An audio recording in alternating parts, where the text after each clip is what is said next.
Welcome to the weekly dog show. We are finally here. We are finally here.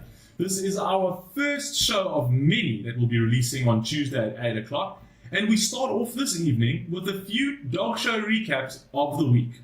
Now, our first story is going to be about the Zuma spy tapes. Now, you may have heard quite a lot of information about this, but we'll just recap it for you. The Cape Town City Press has explored the repercussions Jacob Zuma faces in the spy tape saga, and it's concluded that justice against Zuma, and I quote, is highly unlikely. Now, are you surprised? I certainly am not. The NPA has mentioned that there are huge pitfalls in the prosecution, surprise, surprise, as well as the fact that the top prosecutor, Advocate Billy Dower, will no longer be able to participate in this case. However, on the plus side, the former financial advisor of Shabir Sheikh, also known as the walking, talking sick note, has already indicated that he would testify. Yes! However, in support of Zuma, and not against him, the boneless swan. Anyway, okay, I guess forget that last part. I mean, that's not really a plus. You know, this seems less like news and more like an episode of The Roadrunner, whereby the coyote keeps laying down traps and the Roadrunner just keeps simply going, meh, meh,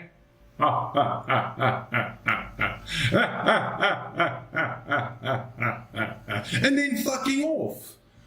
Right, to our next story, SAA, the South African Airlines. The SAA is experiencing yet another round of turbulence. The carrier needs to honour another 5 billion rand debt obligation. And for those presidents who don't know what 5 billion rand is, that's the number 5 with 9 zeros after it. This time, they owe the money to the local lenders by the end of October 2017. This deadline can, of course, be extended to the end of March 2018 on condition that the Finance Minister, Malusi Gigaba, announces an equity injection into SAA when he tables the medium-term budget. Now, Jacob Zuma has already expressed his views on how the government will be tackling this situation, how they'll be dealing with it, and he has expressed that he will not be allowing the airline to fail. No shock there. At this stage, this seems more like we're dealing with that child that keeps landing up in rehab. And every time he comes out, he says, "This is the last time. I am never going to take drugs again. I've got a new lease on life and I'm going to make everybody proud." Just after this last hit. And that's pretty much how it is. Anyway, thank you so much for watching this first part. Our main story is to follow. Please stay tuned.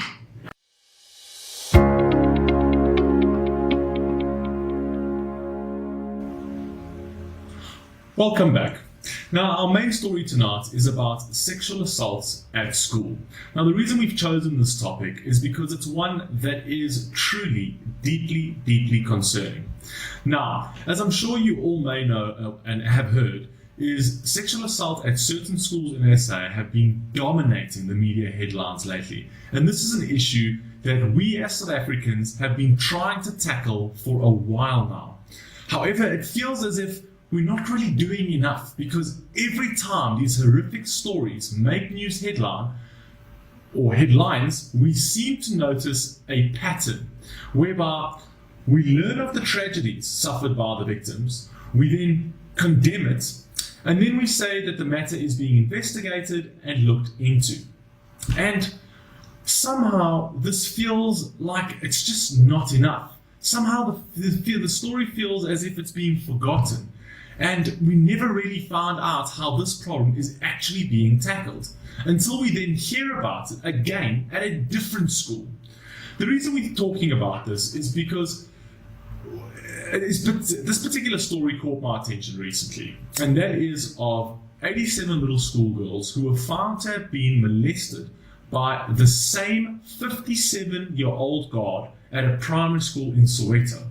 One of the victims was just 11 years of age, whom the guard had allegedly made salacious remarks towards, one of which was a quote, and I quote, "Your body is so sexy, I wish you could be my girlfriend," to an 11-year-old. Now, this is a remark that you would expect from, say, the President of the United States. towards the French President Emmanuel Macron's wife. Look at it. Well, on Trump's scale, she's a perfect 9, right in between Melania Trump, which has got the 8th slot, and obviously the girl who's always had the top slot, Ivanka Trump.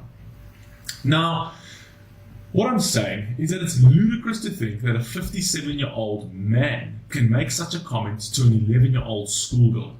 It should not just be condemned. He should not only be prosecuted and jailed for life, he should be fucking banished from society as a whole for the rest of his life. Now, no girl or woman should ever be subjected to that sort of treatment, let alone a child of just 11 years of age. That is just ludicrous and cannot be accepted. Which brings me back to what it is that we're actually doing about it. It's not enough that these kind of stories make news headlines. It is not enough that these perverts like this are prosecuted and jailed. It is not enough that we tell the children to report these incidents as and when they happen. Because in many cases they don't, out of fear. And that is fully understandable. You can never expect an 11-year-old who has been molested, firstly, and then threatened not to say anything, to then speak out on what is really happening in their daily school life. Because at that stage, their young lives have already been destroyed in any case.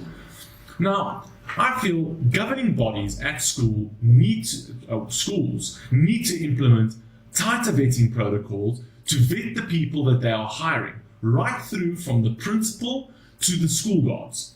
There should be random monthly lie detector procedures in place whereby it is mandatory that the staff partake in this, and at the very least to rule out suspicion of these kind of activities.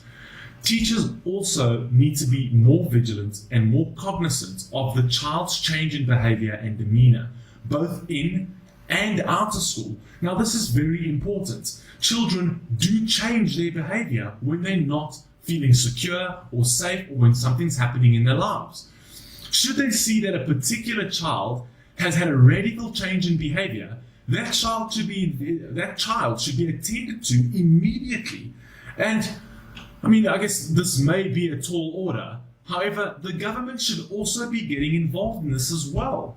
At least by funding school governing bodies to implement tighter safety measures and vetting protocols, running and funding school counseling groups, and supplying schools with skilled employees that are able to effectively root out these issues through counseling sessions with children that they really feel need it. And this is, I can't stress enough, is highly important and is not being done. They should also implement harsher sentences for those who inflict this sort of barbarism on children. Creating a greater awareness of issues by educating towards children, parents, and school employees are also very important things to tackle. And these are just a few solutions of the many that should be implemented to ensure that these sort of crimes never happen again. Because regardless of how many protocols we put in place, regardless of how many times we talk about these issues, as long as this continues to happen, we are never really ever doing enough. Because right now, it's a fucking dog show. We'll be right back.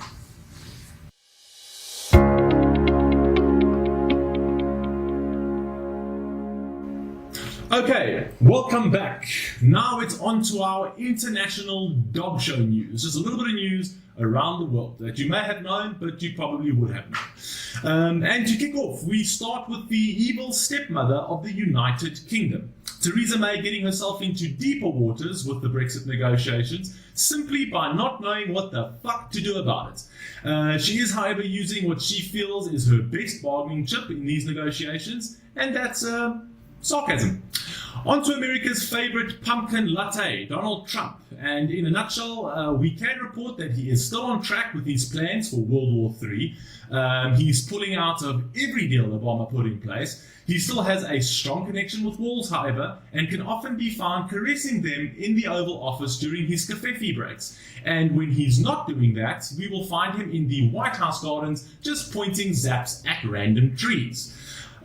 Which is not unlike him, for those who think that he doesn't do that.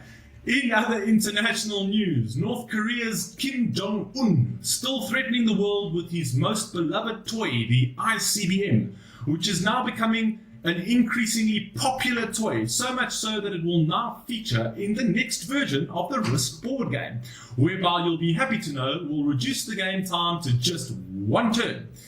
That's fantastic, actually, because the game was goddamn too long. However, jokes aside, North Korea's ICBMs do pose a serious threat to America and its allies, as it can now reach most of the continental United States and other allied countries. However, it cannot reach South Africa, which is, well, great news. But it does still leave the Guptas at the top of our list as still the biggest threat to our country. So no real change there, but baby steps, baby steps. Maybe we will get our own RCBM soon. What a show it's been. Now, to wrap it up, I'd like to thank you all for watching. If you liked our show, please do click the subscribe button below. And if you did not like our show, please click the subscribe button just a little more aggressively. Anyway, I'm Philippe Pereira. Have a great evening. Thank you so much for watching. See you next week. Peace.